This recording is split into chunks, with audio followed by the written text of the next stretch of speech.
30 facts about transformers जो कि शायद ही आपको पता होंगे। लाइक ट्रांसफॉर्मर्स मूवी को ज्यादा से ज्यादा रियलिस्टिक रखने के लिए इस मूवी के most of the action scenes को एक्चुअल में शूट किया गया था, क्योंकि इन एक्टर्स ने इस मूवी के लिए ऐसे ऐसे सीन्स को परफॉर्म किया है जो कि बहुत ही ज्यादा डेंजरस थे। लाइक फाइनल बैटल के दौरान जब सैम मैग्नेट्रॉन से बचने के लिए इस स्टैचू के पीछे जाके छिपता है तो आपको यकीन नहीं होगा कि इस स्टंट को एक्टर शैया लबफ ने खुद ही परफॉर्म किया था। I gotta tell you, it's scary going out there because you literally have no safety net and you just have these silly wires hanging on you. जिस दौरान इन्होंने सिर्फ सेफ्टी हार्नेस ही पहना हुआ था और इस बिल्डिंग के नीचे कोई सेफ्टी नेट भी नहीं था, तो अगर ये एक्टर यहाँ से गिरता then is pretty much dead, जो कि बहुत ही रिस्की था। Mind you, I would never do this myself, ever. And movie का ये सीन जब स्कॉर्पियन नोकरेज से निकलकर सोल्जर्स के सामने आता है तो इस इफेक्ट को एक्चुअल में एक्सप्लोजन के साथ किया गया था, जो कि शूटिंग के टाइम इन सभी एक्टर्स के बहुत ही ज्यादा पास था। तो इसलिए डायरेक्टर माइकल बे ने इस सीन की शूटिंग से पहले इन सभी एक्टर्स को कहा हुआ था कि चाहे जो भी हो जाए इन्हें भागते रहना है, क्योंकि एक्सप्लोजन की वजह से सभी सीरियसली इंजर्ड हो सकते थे। The actors, they had to run and I'm like, Tyrese, don't trip because that's a real explosive. If it goes off, you better run. तो इस सीन में इन सभी एक्टर्स के चेहरे पर ये पैनिकिंग लुक स्कॉर्पियनों की वजह से नहीं बल्कि एक्सप्लोजन्स की वजह से थी, जो कि बिल्कुल रियल एंड जेन्युइन है। और इस हाईवे चेज सीन के दौरान जब बोन क्रशर एक बस के 2 टुकड़े कर देता है तो इस बस एक्सप्लोजन को भी प्रैक्टिकली किया गया था, जिसे करने से पहले बहुत ही ज्यादा प्लानिंग की गई थी, क्योंकि एक्सप्लोजन के दौरान ये ड्राइवर बस में होने वाला था, जो कि इसे और भी डेंजरस बना देती है। और फिर केबल्स एंड एक्सप्लोजिव्स का यूज करके इस बस को बीच में से एक्सप्लोड किया गया था।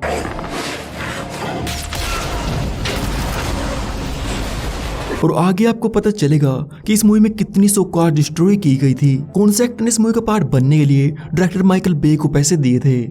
I took his money. इस मूवी के लिए कौन कौन से ट्रांसफॉर्मर्स को एक्चुअल में क्रिएट किया गया था, उनकी फाइट्स को कैसे कोरियोग्राफ किया जाता था। बट पहले बात करते हैं इनके वॉइसेस के बारे में, जिनमें ऑप्टिमस प्राइम को वॉइस एक्टर पीटर किलन ने अपनी आवाज दी है, जिनको आप ऑप्टिमस की ओरिजिनल वॉइस भी कह सकते हो, क्योंकि इन्होंने ही ट्रांसफॉर्मर्स एनिमेटेड सीरीज में ऑप्टिमस प्राइम को वॉइस दी थी।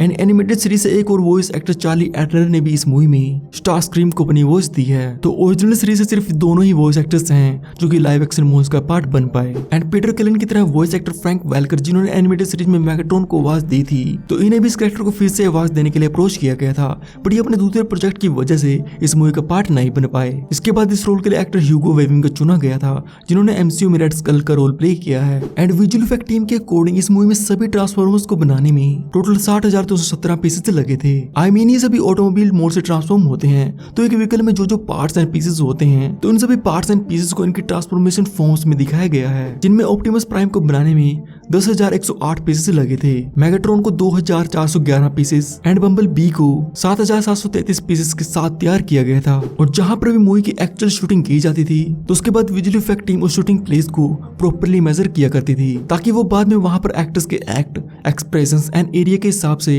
ट्रांसफॉर्मर्स को दिखा सके। और इससे भी कमाल की बात थी लाइटनिंग एंड रिफ्लेक्शन, क्योंकि हम जब भी किसी कार एंड व्हीकल के पास जाते हैं तो उसमें हम आराम से अपनी रिफ्लेक्शंस देख पाते हैं, और उसी कॉन्सेप्ट का यूज करते हुए इस मूवी में भी ट्रांसफॉर्मर्स के बॉडी पार्ट्स को उनके दूसरे पार्ट्स पर रिफ्लेक्ट होते दिखाया गया है, जो कि बहुत ही कमाल की सीजीआई डिटेल थी। एंड मूवी में जितनी ज्यादा डिटेल्स के साथ ट्रांसफॉर्मर्स को क्रिएट किया गया है तो उसके अकॉर्डिंग मूवी के जिस सीन में भी 200 से ज्यादा ट्रांसफॉर्मर्स को एक साथ दिखाया गया है तो उस सिंगल फ्रेम को रेंडर करने में 38 घंटे लगते थे। और अगर आपने ध्यान दिया होगा तो क्लोजअप शॉट्स में ट्रांसफॉर्मर्स को मोस्टली स्पीड में ही दिखाया गया है एंड वाइडर शॉट्स में स्लो मोशन में ही। तो एक्चुअल में ऐसा जानबूझकर किया गया था ताकि ट्रांसफॉर्मर्स के साइज एंड वेट के हिसाब से उनकी मूवमेंट्स को दिखाया जा सके, and also to make them look more cool. और फिल्मिंग के दौरान बहुत ही बड़े बड़े पोल्स का यूज किया जाता था, जिनके ऊपर ऑटोबॉट्स की फोटोज लगी होती थी, ताकि सभी एक्टर्स को पता चल सके कि ट्रांसफॉर्मर्स के चेहरे कहां पर हैं और उन्हें कहां पर देखकर कैसे रिएक्ट करना है। और कई सीन्स में यही काम वॉइस एक्टर मार्क रायन ने भी किया है, जिन्होंने इस मूवी में बम्बलबी को वॉइस दी है।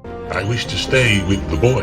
एंड मूवी में ट्रांसफॉर्मर्स के बीच हमें जितनी भी फाइट्स दिखाई गई हैं तो इन फाइट्स को पहले रियल स्टंटमैन्स के साथ कोरियोग्राफ किया जाता था, और फिर इन स्टंट फाइट्स के हिसाब से एनिमेटर्स मूवी में दिखाई कि ट्रांसफॉर्मर्स की फाइट्स को एनिमेट करते थे, ताकि ट्रांसफॉर्मर्स की मूवमेंट्स को ज्यादा से ज्यादा स्टाइलिश एंड ऑर्गेनिक दिखाया जा सके। एंड इस मूवी को more realistic and under budget रखने के लिए यूएस डिपार्टमेंट ऑफ डिफेंस ने ट्रांसफॉर्मर्स मूवी को फुल सपोर्ट की थी। लाइक मूवी में दिखाए गए व्हीकल्स एंड एयरक्राफ्ट ये रियल मिलिट्री व्हीकल्स थे, एंड एक्टर्स के अलावा जितने भी एक्स्ट्रा सोल्जर्स दिखाए गए हैं तो ये सभी रियल ऑफ ड्यूटी सोल्जर्स थे जिन्हें मूवी में ये सीन्स करने के लिए पे भी किया गया था। एंड आल्सो मूवी में जितने भी एक्टर्स ने सोल्जर्स को प्ले किया है तो इन सभी ने अपने रोल्स की प्रिपरेशंस के लिए 3 दिन बूट कैंप में गुजारे थे, जहां पर इन्होंने रियल सोल्जर्स के साथ ट्रेनिंग की थी, लाइक सुबह जल्दी उठना, गन ट्रेनिंग, सोल्जर्स ग्रुप में कैसे काम करते हैं और साथ ही और भी बहुत कुछ। You really walked away with the respect for the amount of preparation that goes into, being a soldier in the military. And production cost को कम से कम करने के लिए फिल्म मेकर्स ने जनरल मोटर के साथ डील की हुई थी, जिसमें इस कंपनी ने फिल्म मेकर्स को हर एक ऑटोबोट कार्स के 3 वर्जन्स प्रोवाइड करवाए थे, इन केस अगर एक कार का कुछ हो जाए तो वो सेम दूसरी कार का यूज कर सकें। और साथ ही जनरल मोटर्स ने इस मूवी के लिए 200+ कार्स अलग से प्रोवाइड करवाई थी, जिन्हें इस मूवी में दिखाए गए एक्शन सीन्स के दौरान डिस्ट्रॉय किया गया है। एंड डिस्ट्रॉय करने से पहले इन सभी कार्स के इंजन एंड ट्रांसमिशन को निकाला जाता था ताकि बाद में इन्हें उछालने में आसानी हो। और मूवी में कार्स को ऐसा दिखाने के लिए कि वो खुद ही बिना ड्राइवर्स के चल रही हैं, तो स्टंट ड्राइवर्स को ब्लैक क्लोथ्स पहनाए जाते थे ताकि इनके अपीयरेंस को कंसील किया जा सके। और साथ ही हर एक ट्रांसफॉर्मर व्हीकल को टिंट विंडोज दी गई थी ताकि इनके अंदर डार्कनेस बनी रहे। एंड बम्बलबी को इस मूवी में शेवलेट कैमेरो कार मोड में दिखाया गया है, बट बम्बलबी को originally as a Volkswagen Beetle introduce किया गया था, जो कि हमें प्रीक्वल मूवी बम्बलबी में देखने को मिली थी, जिसे नोट देते हुए इस मूवी में फीचर किया गया था।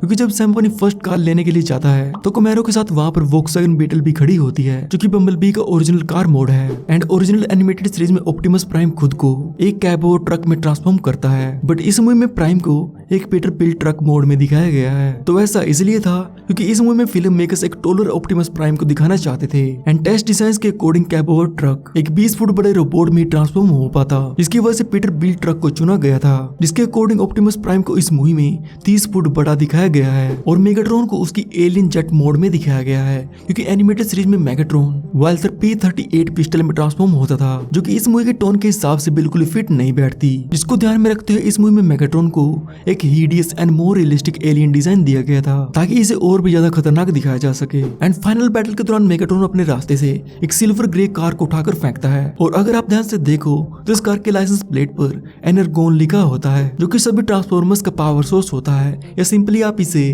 ट्रांसफॉर्मर्स का फ्यूल भी कह सकते हो। और अगर आपने नोटिस किया होगा तो उस मूवी में डिसेप्टिकॉन्स को ज्यादा बोलते हुए नहीं दिखाया गया। You fail me yet again, Starscream.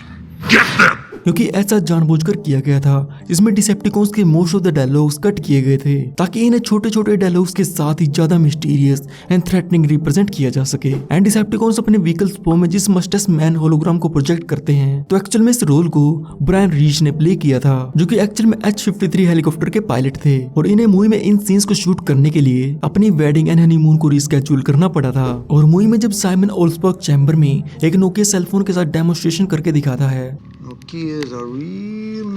तो ओरिजिनली डायरेक्टर माइकल बे इस सीन में एक एप्पल आईपॉड को दिखाना चाहते थे, जिस पर साइमन ये एक्सपेरिमेंट करता, but Apple CEO Steve jobs ने उनके प्रोडक्ट्स को इस मूवी में यूज करने से मना कर दिया था। जिसके बाद ही इस मूवी में एक नोकिया सेलफोन का यूज किया गया था। और इस मूवी में हमें जितने मिलिट्री एयरक्राफ्ट को फायर करते हुए दिखाया गया है, तो फिल्मिंग के टाइम इनमें से एक भी फायर शॉट नहीं किया गया, क्योंकि इन एयरक्राफ्ट में जो सारी शूटिंग CGI से दिखाई गई है, जो कि बहुत ही क्लीन है। वेल, तो ओरिजिनली क्या होता है कि film makers and directors actors को पे करते हैं ताकि वो उनकी मूवीज का पार्ट बन पाए, बट इस मूवी में बिल्कुल उल्टा हुआ था, क्योंकि एक्टर टायरिस गिब्सन ने इस मूवी का पार्ट बनने के लिए डायरेक्टर माइकल बे को पे किया था, और इन्होंने गिब्सन से पैसे लेके इन्हें ये रोल दिया था। He paid me to be in this picture, so I took his money. And actor शाया लबफ ने इस मूवी के लिए अपना जो फर्स्ट सीन शूट किया था, तो वो ये था जिसमें ये डॉग सैम के पीछे लग जाते हैं, और इस सीन को एक्चुअल में रियल ट्रेन डॉग्स के साथ शूट किया गया था, और सीन शूट होने के बाद भी एक डॉग शाया के पीछे लगा हुआ था। That would have been the end of me in this film. It would have been the first day. तो शूटिंग पर इनका पहला दिन इनका लास्ट दिन भी हो सकता था। और शायद ही आपको पता हो, ट्रांसफॉर्मर्स मूवी की स्क्रिप्ट को तैयार करने में कई साल लगे थे, और इस दौरान इस मूवी की स्टोरी को कई बार चेंज भी किया गया था। बट चाहे इस मूवी की स्क्रिप्ट कितनी बार भी चेंज क्यों ना हुई हो, बट ये 4 कैरेक्टर्स यानी Optimus Prime, Bumblebee, Megatron and Starscream हमेशा से स्टोरी का पार्ट होने वाले थे, जिन्हें हर एक ड्राफ्ट में ऐड किया जाता था। And most of the transformers fans को पता होगा कि ऑटोबोट्स को ऑटोबोट इसलिए कहा जाता है कि ये अपनी आइडेंटिटी को सीक्रेट रखने के लिए खुद को ऑटोमोबाइल्स में ट्रांसफॉर्म करते हैं। बट शायद ही आपको पता हो कि इस मूवी में ऑटोबोट्स का full name autonomous robotic organism होता है, जिसको शॉर्ट में ऑटोबोट्स कहते हैं। और आपको जानकर हैरानी होगी कि इस मूवी में दिखाए गए फ्रेंजी रोबोट को एक्चुअल में प्रैक्टिकली बनाया गया था, जो कि 4 फुट बड़ा एक real and workable full size robot था जिसे मैनुअली या फिर रिमोट से कंट्रोल किया जाता था और इसे शूटिंग के टाइम भी यूज किया गया था ताकि एक्टर्स के रियल एंड जेन्युइन रिएक्शन मिल सके।